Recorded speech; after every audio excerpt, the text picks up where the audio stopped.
sun is a nuclear power station.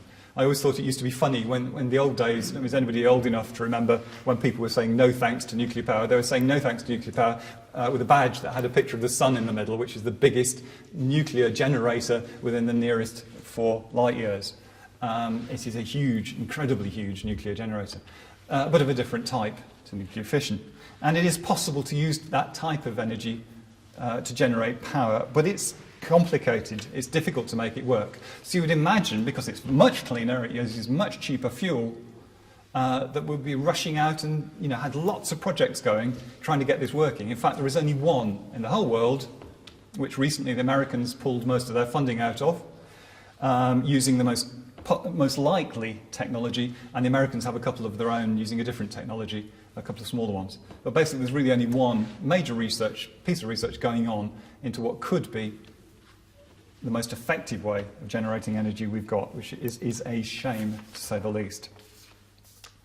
So that was a little bit about energy. I can't go through everything I cover in the book, but I want to quickly mention 2 further topics I want you to consider with respect to climate change, which are balancing environmental impact and transport. What I mean by balancing impact is that if we accept that climate change is one of the biggest hazards, if not the biggest hazard we face, we need to take it into account when we're making other environmental decisions, ones where we wouldn't necessarily think about climate change. So, for instance, I like to eat free-range chicken. I was convinced by Hugh Fearnley-Whittingstall that free-range was a good thing. I like my free-range chickens. But I have to accept, nice though this is, that intensively farmed birds are better for the environment in terms of climate change than free range are. They actually have less of an impact in terms of climate change, partly because, frankly, they're reared so artificially quickly. They're not around as long, so they don't generate as much carbon dioxide. Not great. I'll still go for free-range birds, but I should do so aware of the impact of my decision, that I am having a negative impact on climate change by doing that. Similarly, were there such a thing as planes flying around, I would quite happily buy baby sweet corn flown in from Africa. It's a difficult one there. The balance, I think, is a little finer, but the trade benefits to Africa, plus the fact that, frankly, actually it's pretty light produce and it doesn't involve a huge amount of carbon, I would go slightly towards myself buying it, but I at least ought to think about it. By buying something that's flown in from Africa, I am having an impact on the environment. I want to say that it's not, unfortunately, always that simple. Again, I can't go into it all now. But if you take, for instance, tomatoes, tomatoes are a wonderful example of how, sadly, it's not always totally obvious that typically a tomato from the UK grown in a greenhouse, a heated greenhouse, results in more carbon emissions than the tomato brought in from Spain, because the transport impact is actually less than heating the greenhouse. So unfortunately, it's not always totally trivial. But you can certainly say, absolutely for certain, that a tomato grown on your windowsill has less impact than one that's come from Africa, from Spain. Last thing in terms of this balancing impact that we shouldn't assume, and this is again a magic word thing, it's a bogeyman, is that organic food is not necessarily better for the environment, at least as far as climate change is concerned, than non-organic food. The fact is, yes, there's no artificial fertiliser used in the organic food, and that fertiliser produces nitrogen-based greenhouse gases. There's greenhouse gases produced when the fertiliser is made, so that's a good thing.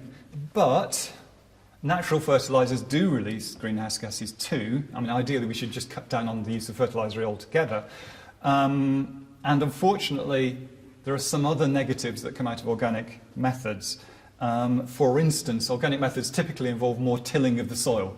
And what that means is you've got more use of tractors, and also the soil is being disrupted more. Every time the soil is disrupted, it churns out carbon dioxide. And also, I mean, the big thing, the reason that certainly some people in third world have said that organic produce is a killer is that unfortunately it's relatively inefficient. And so, if you're going to grow organic food, you are actually going to be producing less food for the same amount of input. The fact is, for the amount of food you need, if we went fully organic, you would have a vastly larger impact. So organic food of itself is not a good reason, climate change is not a good reason to go for organics. I cover organics in more detail in the book on the other aspects of it. I'm not going to go into it now. We can talk about it afterwards if you like. But personally, I think there are very few benefits to organic food over and above local, ethically produced fresh food.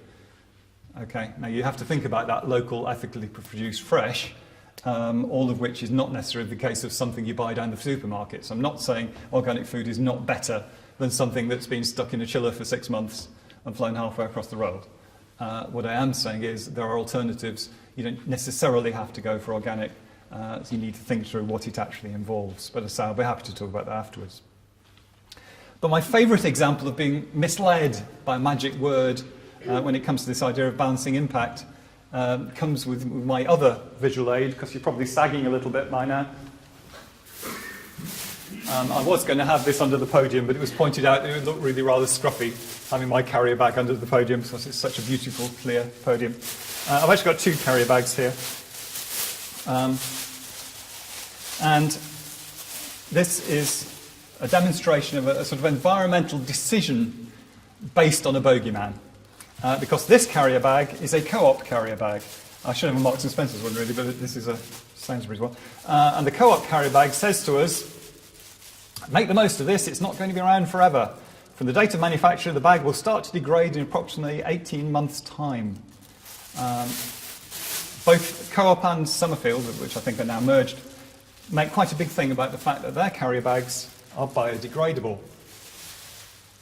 And this has to be good, doesn't it? Because biodegradable is a good word. Has to be good.